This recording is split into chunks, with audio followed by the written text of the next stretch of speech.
আপনার কি মনে পড়ে একটা সময় ছিল সকালের খাবার, দুপুরের খাবার, রাতের খাবার ঠিক মতো খাইতেন না, খালি তাড়াহুড়া করতেন একটু বেশি সময় কথা বলার জন্য।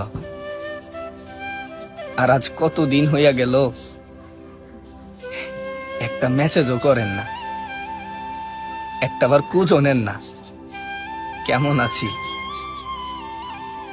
আমি তো সাঁতার জানতাম না, আপনার ভরসা দিয়াই আমারে নদীতে নামাইছিলেন। আর মাঝ নদীতে যাইয়া আপনি ঠিকই ডাঙ্গায় ফিরাইলেন, আর আমারে একলা যুদ্ধ করতে দিলেন মাঝ নদীতে। তো একটা কথা কি জানেন, আমি না অনেক কষ্টে আছি। আমি যে কি কতটা কষ্টে আছি এটা আপনি বুঝবেন না। যেই মানুষটা সাঁতার জানে না, সাঁতার না যায় না নদীতে পড়ছে, সেই মানুষটাই জানে এই নদী থেকে উঠাটা যে কতটা কষ্ট। তো আমি অনেক কষ্ট করবো, অনেক যুদ্ধ করবো,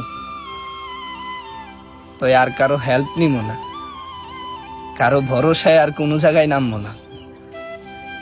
এই যে মাঝ নদীতে একলা একলা কষ্ট করতেছি না, সারাটা জীবন কষ্ট কইরা যাবো, সারাটা জীবন কষ্ট কইরা হইলো নিজের চেষ্টায় ডাঙ্গায় উঠবো। আপনার জন্য দোয়া করি, আপনি অনেক ভালো থাকেন, অনেক সুখে থাকেন। আর কি বলি, আপনি তো অনেক সুখেই আছেন। সুখে যদি না থাকতেন তাইলে একটা বারের জন্য হইলো একটা মেসেজ করতেন, একটা কল করতেন, মানুষটা কেমন আছে একটু দেখি তো। আপনি অনেক সুখে আছেন, দোয়া করি আল্লাহ যেন সারা জীবন আপনার এরকম সুখে রাখে। ভালো থাকেন আপনি, আমার শখের মানুষ।